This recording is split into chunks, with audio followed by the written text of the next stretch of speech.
गुड़हल का फूल एक ऐसा फूल है जो कहीं भी आसानी से पाया जा सकता है और इसी की सहायता से वशीकरण किया जा सकता है। बल्कि इस फूल के जितने भी लाभ और प्रयोग है वो सब आज के इस वीडियो में आप जानेंगे। गुड़हल का फूल ध्यान से देख लीजिए। आज तक इसे आप बेकार समझते होगा, लेकिन आज आप जानेंगे कि ये फूल कोई मामूली फूल नहीं है। सम्मोहन करने के लिए तो रामबाण है ही, बल्कि धन खींचने की तो ये फूल चुंबक है।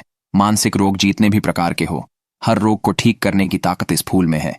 चिंता मत करिए, इसके सारे फायदे एक एक करके आज हम आपको बताने वाले हैं।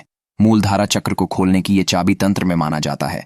मूलाधार चक्र व्यक्ति को धन खींचने की और सम्मोहन की शक्ति प्रदान करता है। इसीलिए इस वीडियो को मिस मत करिएगा और इसमें बताई सारी बातों को पहले समझिएगा और फिर गुनिएगा। इसमें सारी बातें समझना बेहद आवश्यक है, तभी आप समझ पाएंगे कि कैसे ये फूल ग्रहों को और मूलाधार चक्र को जोड़ देता है। तो आइए शुरू करते हैं। नमस्कार दोस्तों, आपका हमारे चैनल स्पिरिचुअल ट्री में हार्दिक अभिनंदन है। दोस्तों, आज के इस वीडियो में हम बात करेंगे गुड़हल के फूल के बारे में। जी हाँ दोस्तों, यह एक ऐसा फूल है जो भगवान श्री गणेश को अति प्रिय है और ज्यादातर भक्त जितने भी होते हैं वह गुड़हल का फूल इसीलिए चढ़ाते हैं। भगवान गणपति को खास करके यह इसीलिए चढ़ाया जाता है जिससे उनका जो कार्य है, जिस भी कार्य में उनके बाधाएं आ रही है, रुकावट हो रही हैं, उनमें से सारी बाधाएं दूर हो जाए। गुड़हल के काफी सारे तंत्र प्रयोग भी होते हैं, मंत्र प्रयोग भी होते हैं। मंत्र साधनाओं में इसका इस्तेमाल किया जाता है और खासकर की कार्य सिद्धि के लिए विशेष रूप से किया जाता है। तंत्र में तो इसका इस्तेमाल इस रूप से किया जाता है कि अगर किसी व्यक्ति का मणिपुर चक्र बिल्कुल कमजोर हो, यानी कि किसी व्यक्ति को अगर बहुत ज्यादा डर लगता हो, कॉन्फिडेंस की उसमें बहुत ज्यादा कमी हो, तो भी गुड़हल का इस्तेमाल किया जाता है। इस वीडियो में बहुत सारी चीजों के बारे में हम आपको बताएंगे, जैसे कि कार्य सिद्धि के लिए, मनोकामना पूर्ति के लिए और धन आकर्षण तक के लिए भी गुड़हल का इस्तेमाल काफी ज्यादा किया जाता है। क्योंकि भगवान श्री गणेश शुभ और लाभ के देवता है, भगवान है जिनके चरणों में स्वयं रिद्धि और सिद्धि लौटती हैं। इसीलिए अगर आपका कोई व्यापार है, आपका व्यापार नहीं चल रहा है, अगर आप कहीं पर नौकरी करते हैं, नौकरी में कहीं ना कहीं बाधाएं उत्पन्न होती है, प्रमोशन नहीं मिल पाता है या खासकर कि आपको नौकरी की प्राप्ति नहीं हो पा रही है, तो ये विशेष रूप से यह वीडियो आपके लिए ही है। इसको बिल्कुल ध्यान से देखें क्योंकि इसमें काफी सारे प्रयोग, मंत्र प्रयोग हम आपको बताने वाले हैं। सबसे पहले वीडियो को लाइक करके कमेंट बॉक्स में ओम नमः शिवाय, हर हर महादेव अवश्य ही लिख दें, जिससे भगवान शिव की कृपा आप पर हमेशा बनी रहे। और अगर अभी तक आपने हमारे चैनल को सब्सक्राइब नहीं किया है तो तुरंत चैनल को सब्सक्राइब भी करके रखें, जिससे इसी प्रकार की खास जानकारी वाले वीडियो आपको हमेशा मिलते रहा करें।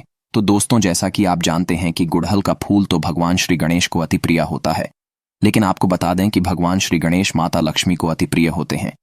माता लक्ष्मी के पुत्र के रूप में भी भगवान श्री गणेश को देखा जाता है और ये भी कहा जाता है कि अगर किसी व्यक्ति को भगवान विष्णु की माता लक्ष्मी की कृपा प्राप्त करनी हो और साथ में शिवाजी भगवान की माता पार्वती की कृपा भी पानी हो, तो केवल भगवान श्री गणेश को प्रसन्न कर लो। बल्कि भगवान श्री गणेश को प्रसन्न करने मात्र से ही राहु केतु चंद्र ग्रह तक भी बिल्कुल ठीक हो जाते हैं। और जैसा कि हमने आपको बताया भी था पिछले काफी वीडियो में कि राहु केतु अगर किसी व्यक्ति का खराब हो जाए तो उसे व्यक्ति के मन में बहुत ही ज्यादा बुरे बुरे ख्याल विचार आने लग जाते हैं, यानी कि ऐसे विचारों की उसके मन में श्रृंखला होती है कि वो बहुत ज्यादा चिंता करता है, हर एक चीज से डरता रहता है। और राहु केतु का सीधा संपर्क चंद्र ग्रह से होता है, यानी कि राहु केतु अगर किसी व्यक्ति का खराब हो तो चंद्र खराब होना भी उसका बिल्कुल निश्चित है। क्योंकि राहु केतु जो होता है वह किसी भी व्यक्ति को नशे की लत में डाल देता है। और जिन व्यक्तियों का राहु केतु खराब होता है तो ऐसे लोग बहुत ज्यादा अधिक नशा कर सकते हैं, एक आक्रामक सी उनकी प्रवृत्ति होती है और इससे उनका चंद्र ग्रह भी खराब हो जाता है। लेकिन अगर भगवान श्री गणेश की कृपा पा ली जाए तो इतने सारे लाभ उठाए जा सकते हैं। राहु केतु को ठीक किया जा सकता है, चंद्र ग्रह को ठीक किया जा सकता है। और राहु केतु ऐसा नहीं है कि केवल बुरे प्रभाव ही देते हैं, जिस व्यक्ति पर अच्छे प्रभाव देते हैं ऐसा व्यक्ति कभी भी अपने जीवन में गरीब नहीं होता है। यानी कि अगर उसको सब कुछ छीन भी लिया जाए तो दोबारा से सारी चीजों को प्राप्त करने की पूरी शक्ति वे अपने अंदर समेटे हुए होता है। और राहु केतु अगर किसी व्यक्ति का अच्छा हो, और ऐसे व्यक्ति का, क्योंकि अगर राहु अच्छा होता है तो चंद्र ग्रह भी बलवान उस व्यक्ति का हो जाता है और उसमें कहीं ना कहीं आसुरी शक्तियां अपने आप ही आने लग जाती हैं। यानी कि ऐसे लोग बिल्कुल कठोर जैसे हो जाते हैं, जैसे कि आपने काफी लोग देखे भी होंगे कि काफी ज्यादा बड़ा करते हैं लेकिन फिर भी उनके दिल पर कोई असर नहीं पड़ता है, उनकी प्रसन्नता पे कोई असर नहीं पड़ता है और खूब ज्यादा धन कमाते ही चले जाते हैं। तो यह भी केवल राहु केतु के प्रभाव के कारण ही जीवन में होता है। राहु केतु जिस व्यक्ति का अच्छा हो, ऐसे व्यक्ति गरीब हो ही नहीं सकता है, बल्कि बहुत ज्यादा अधिक धनवान वो निश्चित ही मिलता है। तो इन सारी चीजों को प्राप्त करने के लिए अपने जीवन में अच्छा करने के लिए विशेष रूप से भगवान श्री गणेश की कृपा पाना बेहद खास है और बहुत ज्यादा जरूरी है। अगर किसी व्यक्ति का केतु खराब हो तो केवल भगवान श्री गणेश की ही कृपा से केतु ग्रह को ठीक किया जा सकता है, वरना वह व्यक्ति पूरा जीवन ही भटकता रह जाता है और किसी भी मार्ग की प्राप्ति उसे हो नहीं पाती है। बल्कि तंत्र में तो मार्ग के देवता को भी भगवान श्री गणेश के रूप में ही देखा जाता है और मूलाधार चक्र यानी कि जो इंसान की जड़ कही जाती है उसमें भी भगवान श्री गणेश का वास होता है। अगर किसी व्यक्ति का मूलाधार चक्र यानी कि भगवान श्री गणेश का जो स्थान है वह बिगड़ जाए तो ऐसा व्यक्ति पूरा जीवन अपना डर के साथ व्यतीत करता है। छोटी छोटी चीजों से डरता है, हवा से डर जाता है, खुद को देखने से डर जाता है और खास करके जितने भी लोग होते हैं जिनको मानसिक परेशानी किसी ना किसी प्रकार की होती है या जिन पर तंत्र क्रियाएं आसानी से हो जाती हैं, टोटके आसानी से हो जाते हैं, दूसरे लोगों का प्रभाव उन पर आसानी से पड़ जाता है। जैसे कि अगर कोई व्यक्ति बड़ा होता है तो उन्हें देखकर भी उनके मन में डर, चिंता, घबराहट उत्पन्न होने लग जाती है। ये भी इसीलिए होता है क्योंकि उन लोगों का मूलाधार चक्र कमजोर हो जाता है। तो दोस्तों, सबसे पहली चीज तो यह है कि गुड़हल के फूल का अगर रोज शाम के समय रस निकालकर आजा चक्र पर और नाभि केंद्र पर लगाया जाए और खास करके ज्ञान मुद्रा में बैठकर ओम गण गणपतये नमः मंत्र का जप किया जाए तो इससे मूलाधार चक्र बलवान हो जाता है और उस व्यक्ति के जीवन में सम्मोहन, आकर्षण, वशीकरण काफी गुना बढ़ाने लग जाता है। बल्कि धन की प्राप्ति उसे निश्चित होने लग जाती है क्योंकि इस छोटे से प्रयोग से ही उसका राहु केतु बलवान हो जाता है, उसका चंद्र ग्रह बलवान हो जाता है, भगवान श्री गणेश की कृपा उसे प्राप्त होने लग जाती है। बल्कि यह भी नियम आप निश्चित बना लेने की एक अपने घर में गुड़हल का पेड़ अवश्य ही लगा लें। गुड़हल के फूल उसमें आते रहते हैं, एक दो फूल उसमें निश्चित ही रोज उगते हैं और उन फूलों को तोड़कर केवल भगवान श्री गणेश को चढ़ाकर उनका सेवन करना शुरू करें। उन्हें अपनी नाभि में लगाना शुरू करें, आज्ञा चक्र पर तिलक लगाना शुरू करें और देखते ही देखते आप यूं देखेंगे कि आपके जो मन में डर रहता था, चिंता रहती थी, वो धीरे धीरे गायब होने लगेगी।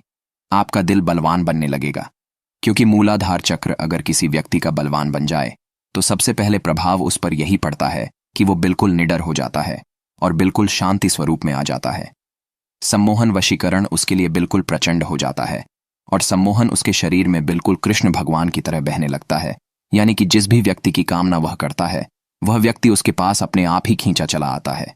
ओम गम गणपताय नमः ये भगवान श्री गणेश का बेसिक सा मंत्र है और ओम गम ग्लोम गणपतये नमः ये तांत्रिक मंत्र कहा जाता है।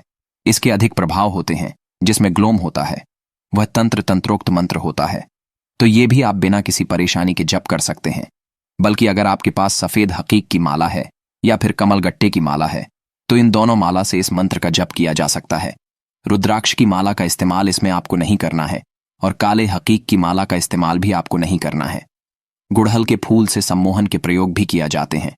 अगर पत्थर पर पिसते हुए किसी व्यक्ति का ध्यान किया जाए जिसे आप अपने जीवन में आकर्षण, अपने जीवन में आकर्षित करना चाहते हैं, सम्मोहित करना चाहते हैं और यूं चाहते हैं कि सामने वाला व्यक्ति आपसे बिल्कुल धोखा ना करें, आपसे बंधा रहे, आपके प्रेम में रहे, हमेशा आपसे प्रेम करें और आपसे बिल्कुल भी नफरत ना करें, तो आपको केवल इतना करना है कि आपकी जितनी उम्र है उतने ही गुड़हल के फूल या फिर आपके पार्टनर की जितनी उम्र है उतने फूल भी लिए जा सकते हैं और उन्हें पत्थर पर पिसते हुए गंगाजल का इस्तेमाल करते हुए उस व्यक्ति का ध्यान करें जिसको आप अपने जीवन में बांधना चाहते हैं, खुद से बांधना चाहते हैं, प्रेम में बांधना चाहते हैं। उस व्यक्ति का ध्यान करते हुए ओम गम ग्लोम गणपतये नमः इस मंत्र का मन ही मन जप करते रहे और उस व्यक्ति का ध्यान बनाए रखें और रोजाना इस तिलक को खुद भी लगाए। और अगर उस व्यक्ति को तिलक लगा सकते हैं तो अपने अनामिका उंगली से उस व्यक्ति को तिलक लगाना शुरू करें क्योंकि बहुत सारी महिलाओं की यह परेशानी होती है कि उनका पति उनसे बिल्कुल भी प्यार नहीं करता है, शादी करने के बावजूद भी दूसरी लड़कियों से संपर्क रखता है। तो उसे अपने वश में करने के लिए केवल आपको इतना करना है, ये जो प्रयोग हमने आपको बताया है इसी के माध्यम से उस तिलक को अपने हाथ से अनामिका उंगली से उस व्यक्ति को लगाना शुरू करें और आप खुद देखेंगे कि उसके मन में किस प्रकार से प्रेम फुटाने लगेगा और आपके प्रति सम्मान, सम्मोहन उसके मन में काफी ज्यादा बढ़ जाएगा। यह प्रयोग किसी भी व्यक्ति को आकर्षण और सम्मोहन में बांधने के लिए किया जा सकता है। धन आकर्षण, नौकरी प्राप्ति के लिए भी, नौकरी में प्रमोशन प्राप्ति के लिए भी नाभि में अगर गुड़हल के फूल का रस लगाया जाए, रोजाना नहा धोकर लगाया जाए तो इससे नौकरी में प्रमोशन की प्राप्ति होती है, तरक्की मिलती है और नौकरी में सफलताएं मिलती चली जाती हैं। बल्कि अगर आप नौकरी की तैयारी कर रहे हैं तो विशेष रूप से इस प्रयोग को निश्चित ही किया करें क्योंकि इससे बुद्धि भी बलवान होती है। भगवान श्री गणेश को बुद्धि का देवता भी कहा जाता है और इसी के साथ जिस टेबल पर, जिस कुर्सी पर बैठकर आप कार्य करते हैं व्यापार करते हैं, नौकरी करते हैं या पढ़ाई करते हैं, वहां पर एक सफेद गणपति मूर्ति अवश्य ही रखा करें। रोजाना काम शुरू करने से पहले, पढ़ाई शुरू करने से पहले भगवान श्री गणेश को नमस्कार करके उनके चरण अवश्य ही छुआ करें और ओम गम ग्लोम गणपतये नमः मंत्र को बोलकर अपना कार्य शुरू किया करें। इससे सारी बाधाएं तुरंत हट जाती हैं और काफी लाभ की प्राप्ति होती है। ऐसी व्यक्ति के अंदर शांति अपने आप ही बनने लग जाती है, वह सुख में बहाने लग जाता है। जैसा कि वीडियो की शुरुआत में हमने आपको बताया है कि शिवा परिवार, विष्णु परिवार, अगर दोनों की ही कृपा प्राप्त करनी है तो केवल भगवान श्री गणेश के माध्यम से सभी की कृपा पाई जा सकती है। सारे राहु केतु ग्रह की कृपा पाई जा सकती है, चंद्र ग्रह की कृपा पाई जा सकती है, जो अचानक से किसी व्यक्ति के जीवन में धन प्राप्ति के योग बनाते हैं। तो ये सारी चीज हमने आपको बता दी है। इस वीडियो को शेयर भी अवश्य करें दूसरे लोगों के साथ, जिससे सभी लोग इस जानकारी का लाभ उठा सकें और अपने जीवन में आगे बढ़ सके। और किस बारे में आप जानकारी चाहते हैं, ये आप कमेंट बॉक्स में लिख सकते हैं। आने वाले वीडियो में उन सारी चीजों के बारे में निश्चित बताया जाएगा। तो दोस्तों, आज के लिए केवल इतना ही, अगली वीडियो में मिलते हैं। ओम नमः शिवाय, हर हर महादेव।